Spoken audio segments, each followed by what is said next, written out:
السلام علیکم اسٹوڈنٹس، آج ہم لوگ ڈپٹی نذیر احمد کے حالات زندگی اور ناول نگار کے بارے میں پڑھیں گے۔ یونٹ 4 ہے، 3rd سیمسٹر۔ نذیر احمد کی پیدائش 1836 ضلع بجنور، اتر پردیش، بھارت میں ہوئی۔ ان کا انتقال 1912 میں ہوا۔ ان کا ایجوکیشن کیا ہے، ابتدائی زندگی اور تعلیم کیا ہے۔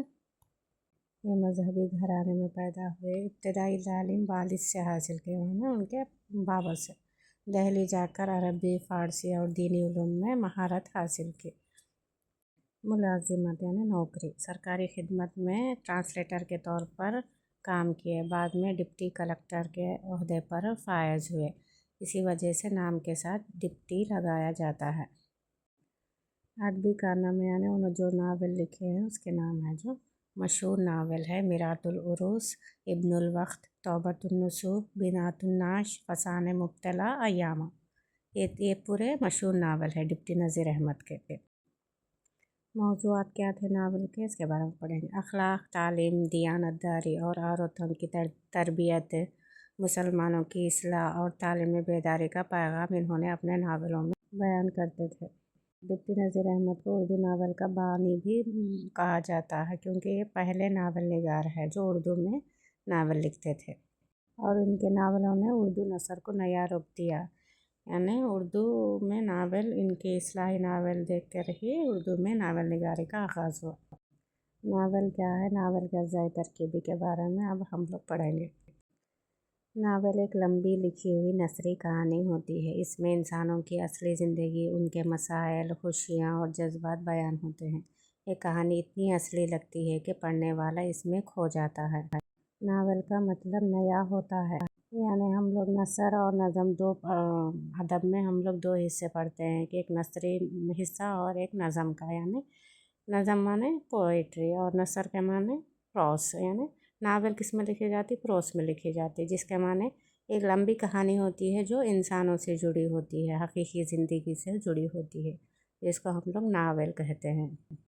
ایک گھر بنانے کے لیے کون سے میٹیریلز کیا کیا یوز ہوتے ہیں، بنیاد بناتے، اینٹیں، ان سب کی ضرورت ہوتی ہے۔ اسی طرح ایک ناول کے لیے اجزائے ترکیب بھی ضروری ہوتے ہیں۔ ناول کے اجزائے ترکیب بھی پہلا کیا ہے، پلاٹ۔ پلاٹ کس کو بولتے ہیں، کہانی کا ڈھانچہ، یعنی سٹرکچر ہوتا ہے ایک سٹوری کا۔ واقعات کس ترتیب سے ہوں گے، شروع سے آخر تک کس طرح سے اس کا سٹرکچر بنایا جاتا ہے، اس کے بارے میں اس کو پلاٹ کہتے ہیں۔ کردار یعنی کیریکٹرز، کہانی کے لوگ، جو کیریکٹر ہیرو، ہیروئن، ویلن ہوتا ہے، وہ کیریکٹرز کہلاتے ہیں۔ مقام اور ماحول یعنی کہانی کہاں ہو رہی ہے، شہر میں ہو رہی تو شہر کا ماحول بنانا ہے، گاؤں میں ہو رہی تو وہاں کا دیہات کا ماحول، یا گھر میں ہو رہی تو گھر میں کس طرح سے بیڈ ہوتی، کرسی وغیرہ، یہ سب کچھ کا ماحول بنانا ضروری ہوتا ہے، جو اصل میں ہم لوگوں کو اصلیت نظر آئے اس میں۔ وقت اور آس پاس کے حالات، یعنی جس وقت میں، جو پیریڈ میں اب یہ جنریشن ہے، اس جنریشن میں ناول لکھ رہے تو اسی جنریشن کی باتیں ہونی چاہیے، اس کو وقت اور مقام اور ماحول کہتے ہیں۔ چوتھا، نقطہ نظر، کہانی سنانے کا طریقہ، کون سنا رہا ہے، مصنف سنا رہا ہے یا کوئی اور، تو اس کو نقطہ نظر کہتے ہیں۔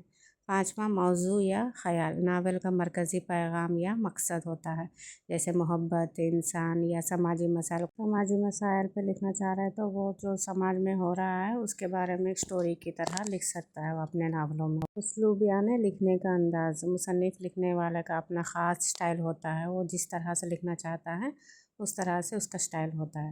اور زبان اور الفاظ کا چناؤ، وہ کس زبان میں کس طرح سے لکھنا چاہ رہا ہے، کون سے الفاظ استعمال کرنا چاہتا ہے، اس میں اسلوب میں بیان ہوتے ہیں۔ آپ کے جو سلیبس میں ہے، ناول کی تعریف اس طرح بیان کی ہے کہ داستانوں کے بعد اردو کے افسانوی ادب میں جو صنف شروع ہوئی اسے ناول کہتے ہیں۔ لفظ ناول فرانسیسی لفظ نوس اور لاطینی لفظ نویلا سے نکلا ہے، جس کے معنی نئے کے ہیں۔ ناول ایک بیانیہ طویل کہانی ہوتی ہے جس میں زندگی کا تفصیلی بیان ہوتا ہے۔ زندگی کا بیان ناول کی اہم خصوصیت ہے، اس میں حقیقی زندگی کی تصویر پیش کی جاتی ہے۔ خیالی باتوں کو اس میں کوئی جگہ نہیں، یعنی داستان میں خیالی باتیں ہوتے ہیں نا، یہ سب اس طرح سے ناول میں نہیں ہوتے۔ ناول میں کہانی، پلاٹ، کردار، زمان و مکان وغیرہ اجزائے ترکیبی ہوتے ہیں، جن کی وجہ سے ایک ناول تشکیل پاتا ہے۔ اردو میں ناول نگاری کا آغاز 18 سینچری سے ہوا۔ آپ کے نوٹس میں پلاٹ کی تفصیل اس طرح سے بیان کی گئی ہے، آپ اس کا اسکرین شاٹ بھی لے سکتے ہیں۔